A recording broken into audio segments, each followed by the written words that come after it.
Hey guys, welcome to another session of RBTL, Reading Between the Lines. This is the July 22nd edition of our patch notes, and we got a special announcement last night, but I'll talk about that in a bit. First things first, we got Ambition Season. This is for Guild War. I actually was thinking that the World Arena season would start soon, but I think it should be about a week from now, or at the max 2 weeks before the new season starts. Currently, the World Arena meta is still pretty much the same as last season, even with the new buffed heroes.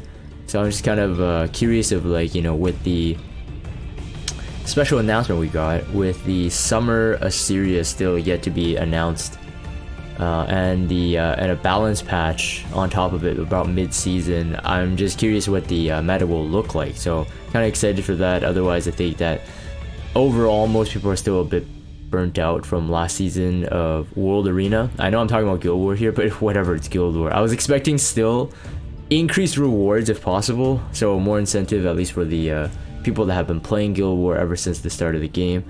But I get it, Guild War still works for players who are still kind of new to the game. But in my opinion, they should look at revising the rewards. Not necessarily increasing, but at least some kind of incentive. Unfortunately, we don't see that here. We do have a new artifact this time, not a return. We have a Guide to a Decision.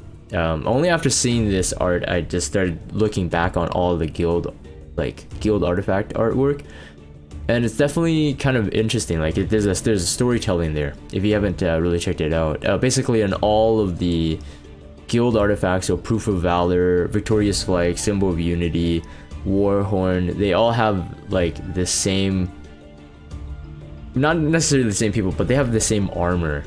So this is like, I know they're trying probably, like, you know, talk about guild, and then this is like what they imagine a guild to be maybe, but the armor is the same. There's a specific flag on the Victorious Flag. I'm not sure what that insignia was, but I'm kind of curious. There's this kind of mysterious story that's unfolded in the artifacts itself, so it's kind of cool. I think we see this guy specifically in Victorious Flag and in Warhorn. It might be a different one, but they have similar hairstyles. Symbol of Unity and Proof of Valor. I think Proof of Valor has him too.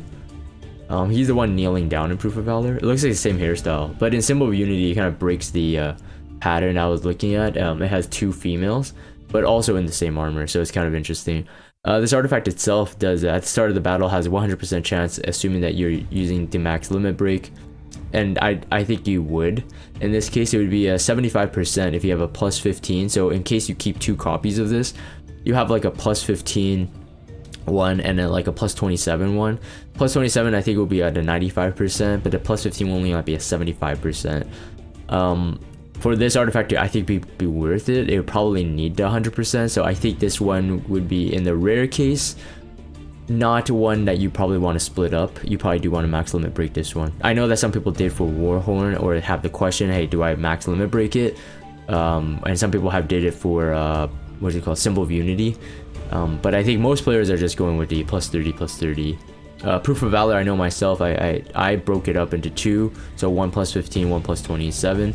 Currently have 1 plus 30, but the other one is plus 15, so it does depend how often they return the artifacts. I have no answer to this, but I think for this one, to have 100% chance to grant a barrier, I think is important because of how it works. If the caster has max health for 2 turns, equivalent to the barrier of the max caster's health for 2 turns, so there's a barrier equivalent to 20% of the health. But if the caster is max health after being attacked, increase the combat radius by 16%. So I was looking at this, I was like, you know, I rated Warhorn improperly. Warhorn now is like really used, just because like a 10% attack, technically a 10% attack buff, AoE while having CR boost every 3 turns is really good. Like World Arena, most people run on General Purgus. They may have it on other support hero, but it's like often used. This one, because it's not really supporter, so it's like, it's more for your opener, I think. Like, I see this right away, and I see that this could be a better Holiday Euphine artifact if you use Snow Crystal. And just because she already has 70% evasion with the new dev buffs, and you know, having the barrier there means that you don't necessarily have to have an FCC. in case the FCC gets banned or whatever like that. So that, you know, if it's like an F10E or any other opener is not a Bazaar, you still have a chance to miss, but if it doesn't do any damage, your max health after the attack, then you'll have the 16% CR boost. So I think that's just as good as Snow Crystal, but it has like that protection. Since it says that it is only at the start of a battle with the chance to grant a barrier, the can be only activated once per turn. I think it's the combat readiness only. So you can see the bottom there. So once per turn to combat readiness if the health is maxed after being attacked though. So that, in that case, that criteria is pretty hard to pull off on the second turn. So I think for some kind of opening hero, opening cleanser, this might be the best artifact for them.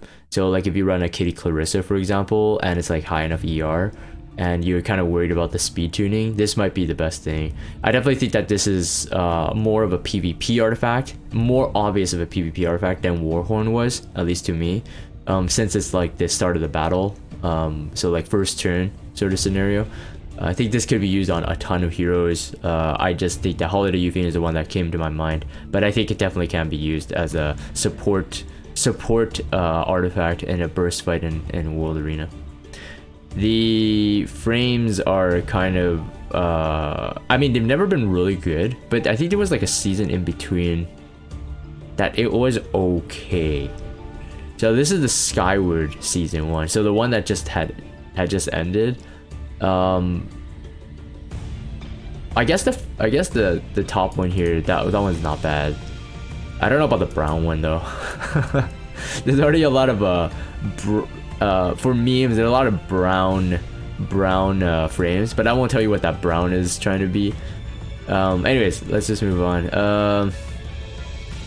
Ambition season improvements, see here. Let's see if there's any. Yeah, there's nothing. Yeah, there's some quality of life stuff I can see here. Doesn't seem to be any rewards, but you know, maybe I'm too old. You know, I'm a fossil now. I'm a dinosaur.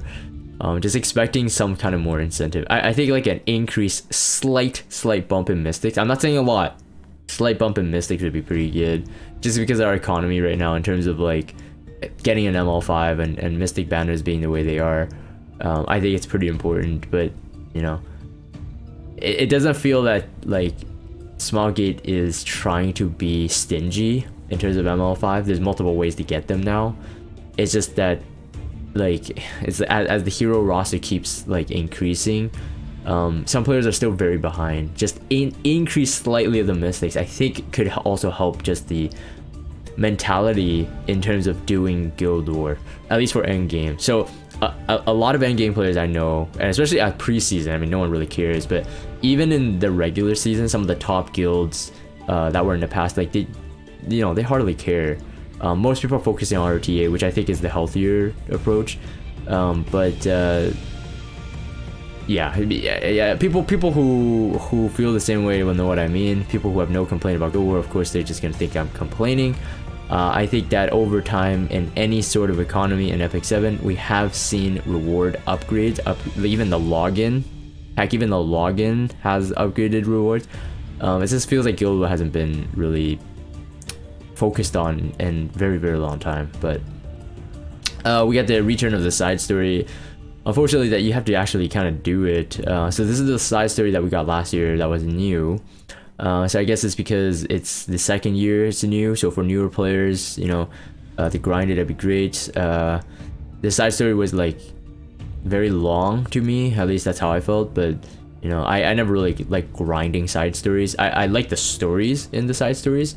I don't like the grinding aspect of it, but we'll just move on here. So in terms of new rewards, I won't be getting anything new, which is fine. Newer players will benefit from the resist set that actually comes into the headpiece, the neck, and the ring. I think I'm using it on some PvE heroes, so they're useful. Nonetheless, they're useful. Talking about the four equipment at the bottom there, I think they're all resist set if I remember correctly. The top two, I think they're attack set, which is not that great. Even now, mine rolled like crap, but the 78s actually rolled well, the resist sets. So Epic Pass Vacation 2021 season. So last night, before the live stream, I saw the banner that we got in game. It was like a Momo silhouette, and I'm like, oh no, don't tell me it's just Momo. So I kept, like, a lot of people I think were theorizing that there has to be collab announcement. There has to be collab announcement. At this point, if you're watching the video, it's no longer a spoiler. Yes, we have a collab announcement. I did miss that live stream because I was thinking, on the off chance that it was just talking about Momo, I would be very, very disappointed. So depressed that I probably wouldn't want to boot up the game. So we got a collab announcement, so that's great. So we were theorizing like, hey, it can't be that bad, right? It can't be just the skin, right? A specialty change skin, a 3-star base hero skin. It can't be just the skin. It has to be more than that. That's why a lot of people theorized that there was a collab. I'm glad there was. But talking about the skin itself, okay, so first things first. I mean, look at the Momo quote there. Sister Clarissa even looks good in a swimsuit. You bet your darn butt she does. Dang, we've been asking for the Clarissa skin, man. I know that the Momo skin was coming already. She was already animated from last year. But it felt very underwhelming for me to see this in this patch note, that she's purchasable in terms of you have to purchase her. First things first is that she's a 3-star base hero. And yes, while she's a specialty change, and specialty change heroes, you can arguably say that they play like a 5-star. There's still it's still a 3-star base hero. And it is, you know, it's been a while, man. Like, I don't even know, like, a lot of people still like this skin, but the fact is that Momo kind of fell off. I was talking about this on my stream chat last night. She kind of fell off. So in terms of like World Arena, she's not necessarily the best cleanser anymore. And like, so I don't use her personally. I don't use her in Guild War. I don't use her in World Arena. I don't use her in PvE content. Some people still do, apparently. But it's like, is that enough to get the skin? Now for Clarissa, to me, it's a 4-star, and while you could arguably say that no, she even has less play than Momo, she's still a 4-star base. So it feels like it's more rewarding to spend 900 Skystone on it, or eventually your skin tickets on the skin. And I have to say, Clarissa is hot. I think there are Reddit threads talking about that. Like, if you guys heard my wolf howls before, I'd wolf howl for Clarissa's skin. Okay, I think they're you know, 10-year plan, they're pacing it out. Hopefully Clarissa skin will be something at least next year. All right, I think even then I might purchase it. Clarissa right now is used in Wyvern one-shots. It does remove the necessity to have 2 SSB and have a max Ranger specialty drink on top of it. Clarissa can kill off wave 1 by herself, since she does technically she does 2 attacks, and she's pretty strong after her EE. So Clarissa's skin would be very good incentive to me. Both would be technically in PvE content at the moment, but Clarissa at least is a 4-star. So I'm not quite sure about this one. I kind of felt that this was... I personally don't recommend, like, unless you love Momo and you have 900 Skystone to spare, I personally would recommend you skipping this one completely. Perhaps pick it up on a skin ticket in the future. My skins never really did much to me anyway. It did much for me, so I've been skipping like the past, I don't know, like 5-6 skins. Doesn't matter which one it was, like T-Surin. Oh, T-Surin wasn't in the past. T-Surin was just, it was so, like Violet, Rose, all the ones that were in the past. K-Ron, I didn't buy them, just because to me the Skystone is more worth it on hunts, or even at the most now rerolling shop, since we got the collab announcement and we have Summer Styria yet to be revealed. So unless you are rich in Skystone and in the bookmarks, and you really like Momo, I definitely say that you should skip it. Definitely think that the 3-star base diminishes the value of the skin itself, unfortunately. But that's my take on it. I mean, the skin, don't get me wrong, it looks fine. All right, probably better than what she looks like right now. But yeah, I don't know, my 900 Skystone pretty steep for me. Holiday Euphine is here, limited. I think, you know, after her buff, I was predicting that she'll probably be used more. I think she can be, but I think in World Arena right now, she's still a pocket pick based on how the meta looks. But the buff is a buff. So if you don't have Holiday Euphine, I would recommend pulling one, and just don't pull any more for imprints, because you can use the green Euphine as the way to do that. Champion's Trophy is actually a pretty good artifact. I'm using it currently on my Mui. But it's not like necessary. Champion Trophy, I believe it was really designed for Holiday Yufine. It acts like an Abyssal Crown since she always does AoE. But you know, for Holiday Yufine's role, I think something like Snow Crystal, if you're going for damage, Draco Plate, and if you're using that guild artifact, like I said, the way I theorized it, I think those are the better options over Champion's Trophy, at least in World Arena. Mui, I think Mui is solid. She's a great attack buffer, and with the EE, she's just annoying. She's pretty good on a AI based scenario, so like AI, like a defense team, but you'd have to have like really good gear to really make her work, in my opinion. Like, she has to be really fast and has really high effectiveness, but one of the two at least, or both better. She does not have effectiveness imprints, so to get the effectiveness you'll have to use something like Champion's Trophy or Circus Fantasia, which is her own artifact, to increase the effectiveness. So with the limiteds coming, I don't see anybody going for her too much. In World Arena, I've seen her used maybe once or twice at the most, but this very specific like cleave. Like, she can work as an opener cleaver for like C-DOMs and stuff, but she's not high priority at the moment. Spirit Altar adjustments. You know what? The only adjustment I really wanted to see was increased rate of the epic rune drop. That has, I think, it's not just me, that has always been an issue. Epic rune drops have always been just super rare. And while you can combine the what is it called? Is it the greater? Yeah, the greater runes, you can combine it. It still costs gold. Although now like gold doesn't really matter anymore. But I was doing a calculation on my stream chat again the other day when I was farming the AP buffs over the weekend. With the like experience artifact, running like 4 heroes, getting those penguins, and getting like farming it on the AP. The AP point buff day usually has hero experience buff too. You get a ton of penguins out of it, and if you just sell the penguins for gold per run of an adventure, feels like it's almost like, in terms of energy value to gold, it almost feels as good as Hunt. It's not quite there, but it's pretty good. So altars, because if you don't get the epics, which is what most people are going for, really, they know they're gonna get the greater, but like the epic rate is so low that even with the buff, sometimes you get one, right? Sometimes you get one epic drop. It doubles, it gets 2. But sometimes you can get 2, you can get 4, but the rate is so low that it just feels like you're dumping so much energy with very little payoff. And the gold is not that great in altar. So I don't see any improvement here. I may have missed it, apologies if I have, but I don't think it's there. I think they could definitely increase the epic rate. I know it's RNG, but it's like, with the amount of energy you're putting into it, altars right now is actually more of a nuisance than something you want to farm. Like, you farm it because you have to, in terms of like catalysts and stuff, because you could get other catalysts while farming for your main catalyst, and you have guarantees in terms of the shop, the AP shop. Runes just feels like the biggest waste of energy. But yet, at the same time, once there's a rune buff, which is coming this weekend, once there's a rune buff, the players actually have to do it. So if you're free to play and you're questioning, should I save all my energy for Hunt?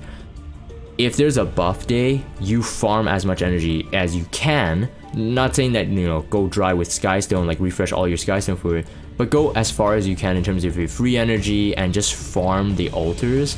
Because on the day that you need the runes, but there's no altar buff, you're gonna feel so bad that you didn't farm it at a double rate.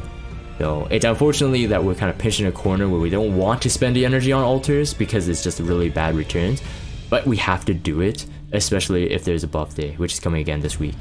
Unfortunately, that's not changed, but this is nicer in terms of it's cleaner. You don't have to run like, what, it was like 10 levels, just 4, but whatever. Like, in my opinion, the drop rate is what needs to be improved, not how many stages there are, to be honest. Summer pet returning. Let's see here. Oh yeah, this quality of life change. This you can finally do the 10 times summon, although not necessary as much anymore in terms of the penguins. But if you are still strapped for gold, I suppose this is just better. We've been asking for this for quite a while. I don't know if they actually hear us in terms of like, it was just a couple months ago where I was like spamming penguins, but I think a lot of players experienced that. They wanted like some kind of slider thing, you know, get like 30 at a time or whatever. This 10 times summon, I'll accept it. 10 times summon is fine. Better than doing it 1 at a time. And I think that's pretty much it. A free equip event is coming up this week as well. So after the maintenance, after today. So yeah, I'm gonna attempt to re-gear a lot of heroes for some cleave deck in World Arena. I don't think I can make it though. I don't have enough gear. Those who come on my stream regularly know my struggle there. But you know, getting some spicy stuff, but still need quite a bit of equipment to do that. And of course the last thing is the collab. So I mean, everybody's known this right now. You don't need to watch my video for this, but if you want my commentary on this, here is my commentary. I don't know what this franchise is in terms of I don't watch much anime. My understanding is that this is an anime. A lot of games collab with this. I was going on a suspicion that with the delay that we had, or it's realistically about a 2-month delay that we've had for this collab. My theory was that Epic 7 lost whatever collab they had. All right, we don't know. This is a tinfoil hat thing. I said this on stream before the YouTube fam.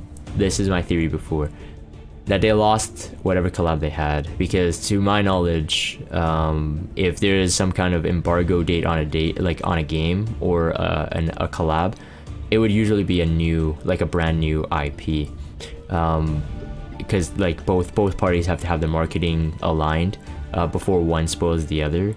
But because from what I understood, I remember the Q&A, it's that the collab was supposed to be a new IP. Now, did they mean new IP as in new to Epic 7? In that case, everything is a new IP. So I took it as the new IP was like a brand new IP, right? So that made me understand the delay. But I actually think like with the is it called ReZero? It's called ReZero, right? Not RE0. People are gonna really hate me for not knowing this. I did some like a basic like synopsis of the story. My understanding is like it's some kind of isekai anime, right? I think that fits Epic 7's lore in terms of like Tamarine and Yuna. So outside of that, I do not know anymore. So something about like dying and turning back time or something like that. But it's like it's otherworldly. So it's in a way I think I could see that fitting Epic 7. Other than that, I cannot have any more commentary on that. But you know, back to my theory, I do think that it was quite possible that Epic 7 lost whatever original collab it was. If that was the case, it would have been cool. I know that they won't, but it would have been cool for Epic 7 to reveal what it was originally. I just think that the ReZero collab, based on what everybody says, every single gacha game has a ReZero collab.